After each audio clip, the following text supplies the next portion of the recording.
Hi, it's Brian Larsen. I'm back. As always, you can find me on larsenbridge.com and book time with me for free. No catch ever. I've actually had the opportunity to catch up with a bunch of people and re-catch up with some people I caught up with a few months ago just to hear their story and how things are progressing. It's very exciting. I feel very plugged in and fortunate to have those experiences and those colleagues out in the world today. And you can book time with me anytime. I've been working for a couple months now on this series about individual contributor moving to subject matter expert, moving to superstar, and how to make that transition so that your career can move forward and your goals can be reached.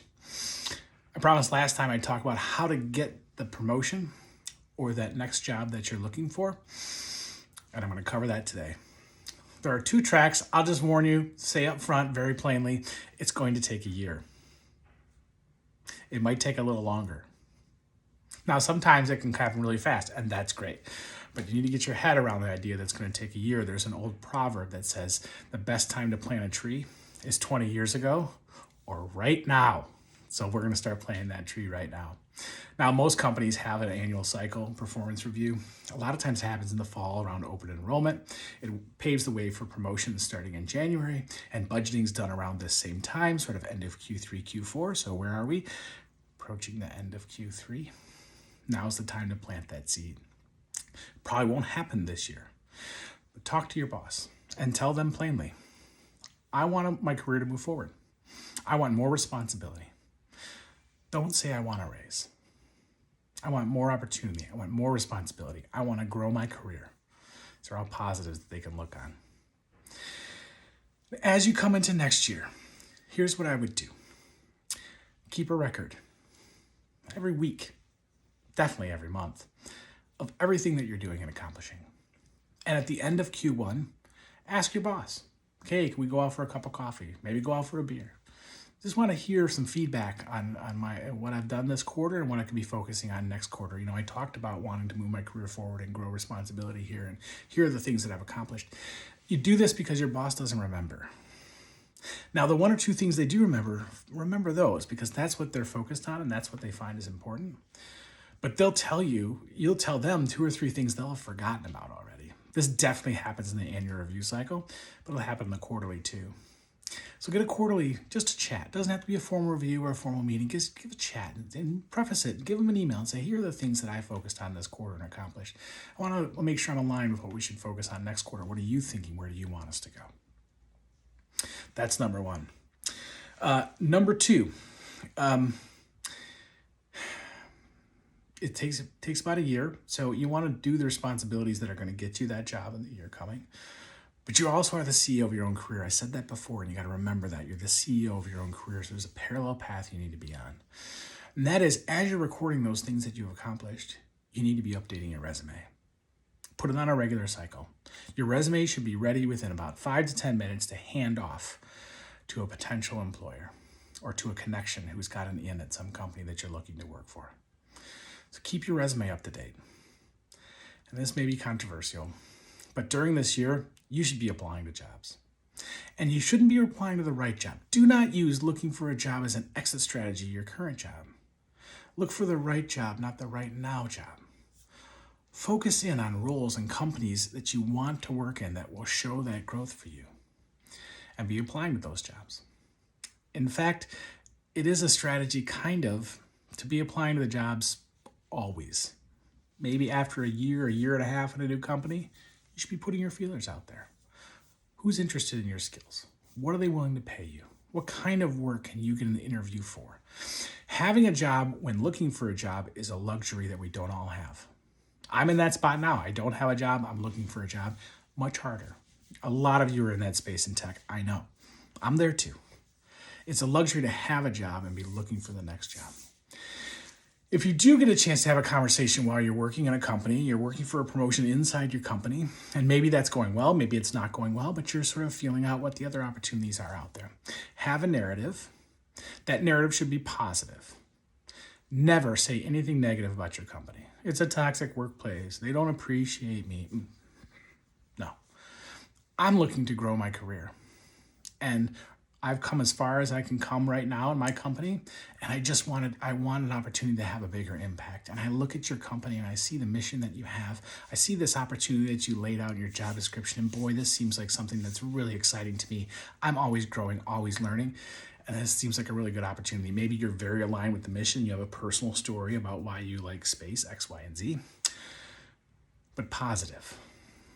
Nothing negative about your company. And remember that for the exit interview at your existing company when you end up leaving, nothing negative. They aren't going to change because of what you say. I had a good time working with these people. That project was fun. I really appreciate the opportunity to grow my career and wish you guys the best of luck. That's it. Bye. This leads to the last point. When it does come time to choose, maybe you have an offer on the table. I've seen people say this before, and I'm just going to reiterate. I agree with it entirely. Do not try and leverage your existing company. Don't do it. You have to make a decision whether the track and the job you're on is the one you want, or there's another opportunity that seems better for you right now. I'll caution you, the grass isn't always greener. It's a different shade of green. There's different challenges and opportunities. It's not going to be some amazing springboard into something great that's way better than what you have now. Maybe it is. It does happen to some people. Normally it's progressive steps. But when you leverage your existing company to say, oh, I have this opportunity, but I would stay if you did this for me. Even if they give that to you, they are starting to imagine a world without you. And they're starting to plan for a world without you. Leverage doesn't work. It just doesn't. You should be willing to stay or willing to go. And only you can make that decision. Maybe you see the other opportunity and it makes you reflect on your existing job and go, actually, I have it pretty nice here. It's pretty good. I'm going to stick around. I'm going to see it out. See what happens at the end of this review cycle. And then I'll start again if I need to.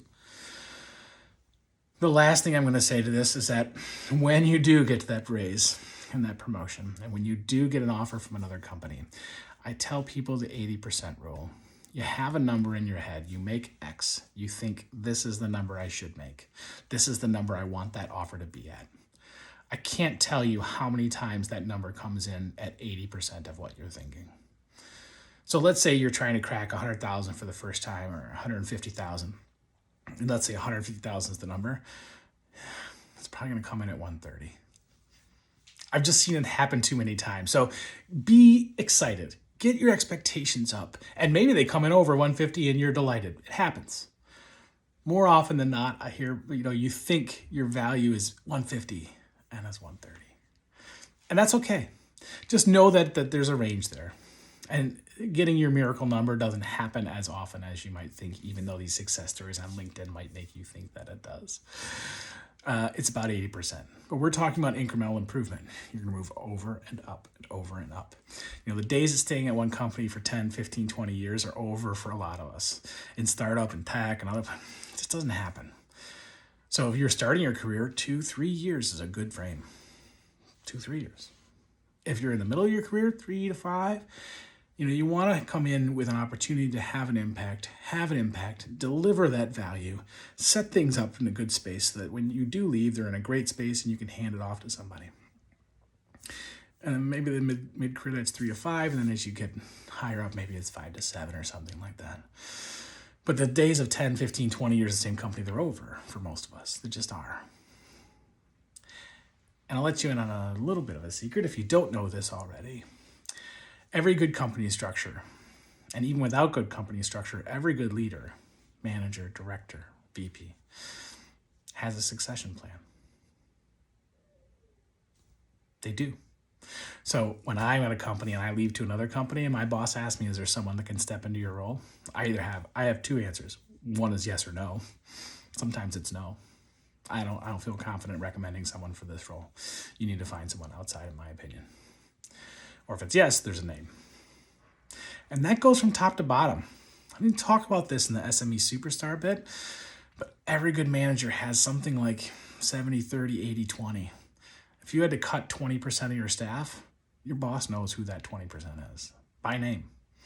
They have an ordinal ranking either in their head or sometimes written down, top performer to lowest performer. And if I had to make cuts, here's where I'd draw the line. They do. But they also have a succession plan, and they should be grooming someone to be their successor. Doesn't always happen. It usually does. Good leadership has that in place. Good organizational structure has that in place. So know that when you're thinking about leaving, do you have a successor? Also, when your boss is thinking about leaving, they've been there 3 to 5 years in that mid-level. They're not moving up. They're probably angling to go over and up. Are you their number one? Are you the one they'd tell the boss to hire in their place? Be that number one. Go get that new job. Go get that promotion in your company. You can do it. It's going to take a year. It's going to be worth it. You didn't plant the tree last year. Let's do it right now. I'll be back next week. We're going to kick off a whole new series. I'm really excited about it. I'll tune you into that when we kick off next week. But thanks again for spending time with me. Have a great week, everybody. Oh, and it's my birthday on Thursday. So if you'd like to wish me a happy birthday, connect me with someone who's looking for a customer expert to come transform their company or give them a real value add to their customer function. Be a good birthday present for me. All right, everybody. Have a great week. Talk to you next week.